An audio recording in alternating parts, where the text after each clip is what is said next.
Hello out there, music community, vinyl community. I hope everyone is doing well here. I'm back with a video. I'm beginning to wonder now, is this a thread or a contest? Either way, I'm going to say it's a contest video for the channel Low Noise JasonSkilz. Now, I've known him for quite a while here, and we are Facebook friends. And I enjoy his post on Facebook. He sent me earlier this year two compilation cassette mixes that I've just been loving. I got to show them here. Death Disco 2 and this one, compilation 2, Low Noise Productions. So Jason, thank you. I've been enjoying these a lot. So thank you very much. He's having a contest. If I understand the rules, hopefully this will be a good entry. About concert experiences, at least 10. So I had to think about that because I've seen some concerts, but some other groups, I don't have their records. I don't have any Chuck Berry. I used to, but I seem to keep trading those. Or what are some other bands? I can't even think of any right now. But anyway, so let me go ahead and get into this video. I will leave a link to his channel. I'd like for everyone to go out there who's never heard of his channel, check it out. He's into a vast genres of music: punk, rock, metal, rap, and he's a DJ himself, so he does shows. So let me go ahead and begin with the band that I saw around Valentine's or either on Valentine's Day, and that is the Pretenders. And this album is the album that I remember seeing them on this tour. And I remember my mom got me my ticket and she was like, "You're not going to take a sweetheart on Valentine's?" I said, "Mom, I haven't found a sweetheart. And so if I did, I don't want to waste the money and then they back out of it or got some lame excuse, because I don't got time for that." She goes, "I understand." So I went to go see the Pretenders. What a great concert experience. I would say that Chrissy Hyde was my Valentine's for that day. Before the Pretenders came on stage, the opening act was Iggy Pop, and he rocked. So that was a great concert to see both of those acts. I'll never forget when she said, before she began to do the songs for the Pretenders or start the show, she said, "I have to kiss the stage that Iggy Pop was standing on." And so this was the album that came out around this time.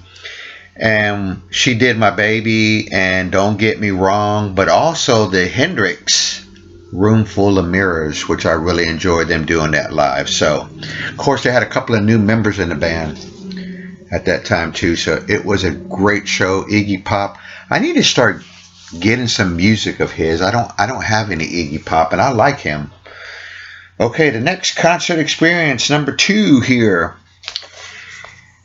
The Moody Blues, and I saw them on this tour. I don't remember if it was called the Other Side of Life tour.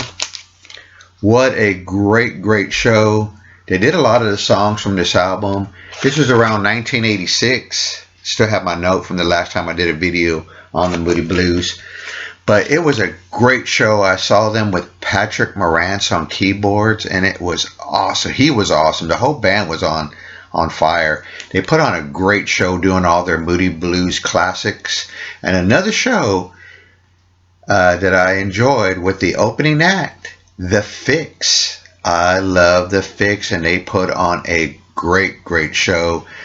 It didn't surprise me that I was with an older generation.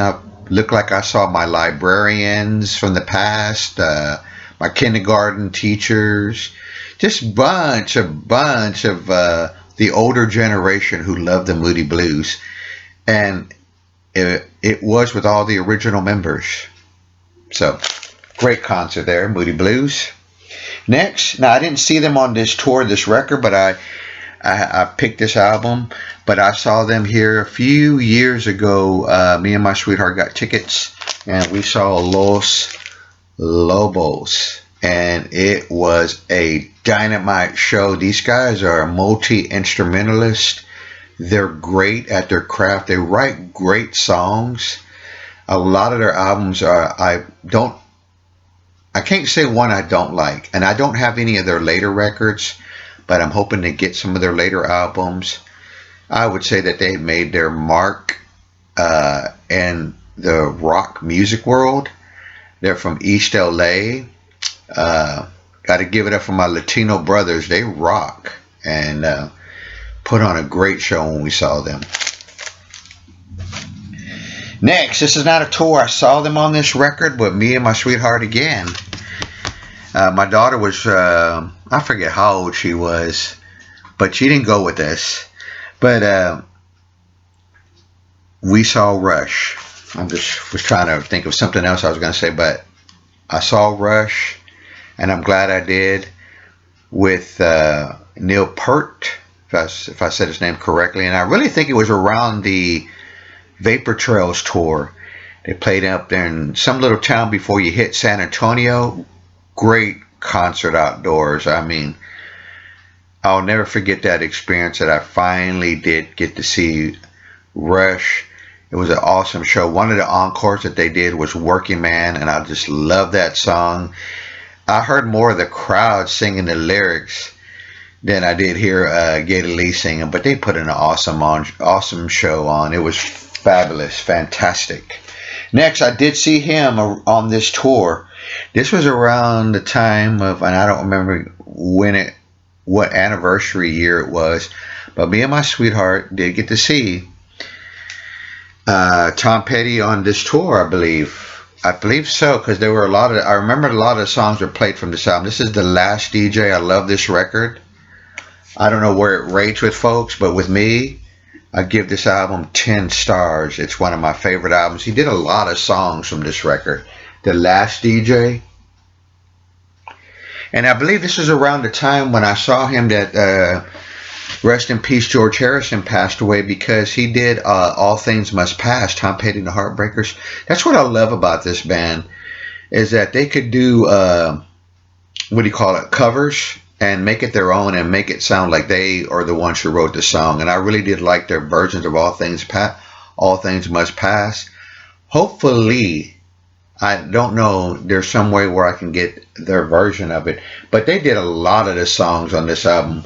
To me, this album is very underrated because it has The Last DJ, Money Becomes King, Dreamville, When a Kid Goes Bad, Like a Diamond, Lost Child. Awesome record. What a great show. I'll never forget. That was probably my last time seeing Tom Petty, rest in peace. Next, I saw this band around this tour, and I went by myself. Hey, that's the way it goes, man. You love them and you leave them, you know. Women come in, women come out. There's plenty of fish in the sea. Well, I saw Pink Floyd, and I remember this because a lot of things was going on around this time. I was getting over a real bad sinus infection. I couldn't eat because it had put a lot of pressure on my gums. You know how that is. It was horrible.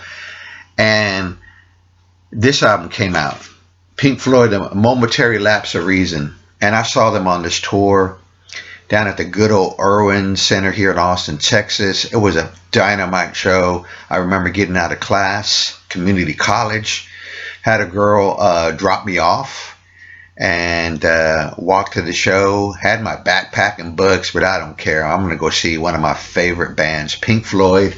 It was a great concert experience. They did all the neat things to give it such an awesome performance. They had that big screen showing all the neat, what do you want to call it, art style, animation things going on.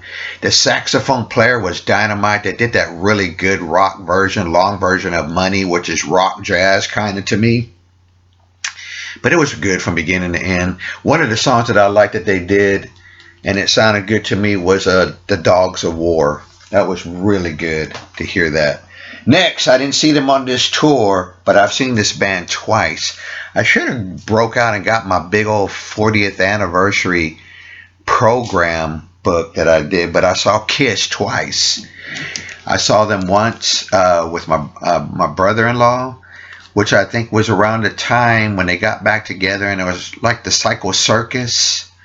That was a good show. But then I saw them again on this 40th anniversary show with my brother-in-law, my wife, and my daughter, and she simply loved the show. But I saw Kiss, and it was really, really, really good. The thing that I'm going to say that I thought was kind of cheesy is when Paul Stanley does that thing where he gets on that little platform and he puts him out there himself to the center. I don't know why I find that cheesy. We get it. We know you love the fans, Mr. Paul Stanley, but during Love Gun, I don't know. They did that song, it was rock. And I'll never forget one of the other songs that they did on that show was Hide Your Heart. I really thought that was awesome. I didn't see Dylan early, but I had to pick an album, and I just recently got this, so I don't know if I've shown. I picked this up for about $3 with tax, because it has some songs that are not on any of his records, and one is Watching the River Flow, which I love that song. But I saw Mr. Bob Dylan back on my birthday many moons ago with on the Love and Theft tour, with Charlie Sexton on the guitar. It was just a dynamite show. He did Meet Me in the Morning.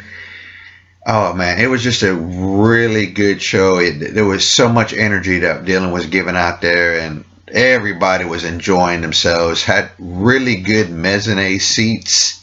That's before the balcony, and what a good show. I was really surprised that my wife did that for me on my birthday. Okay, how many do I got to? I got a couple of left here. Oh, another show. And I think this for me is the last record that I really honestly like. After that, some of the other U2 albums, they're okay. They got some songs that are on albums that are kind of hit or miss. I do like the album that has Staring at the Sun. I don't know if I want that on vinyl and CD, but I do like that record. But I saw them on this tour. U2, the Joshua Tree. It was a superb show. The Bodines opened up for them, and it was just dynamite. I like the Bodines too as well. But this was such a good show. I feel like they did almost about every song from this album.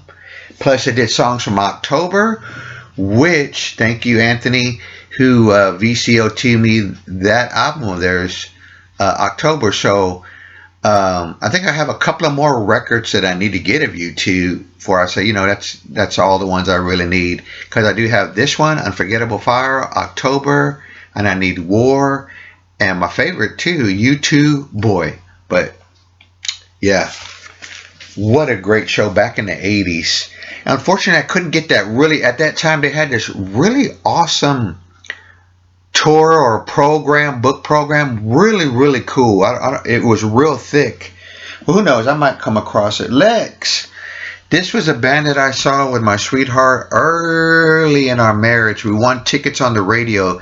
They came here and played in Austin, Texas.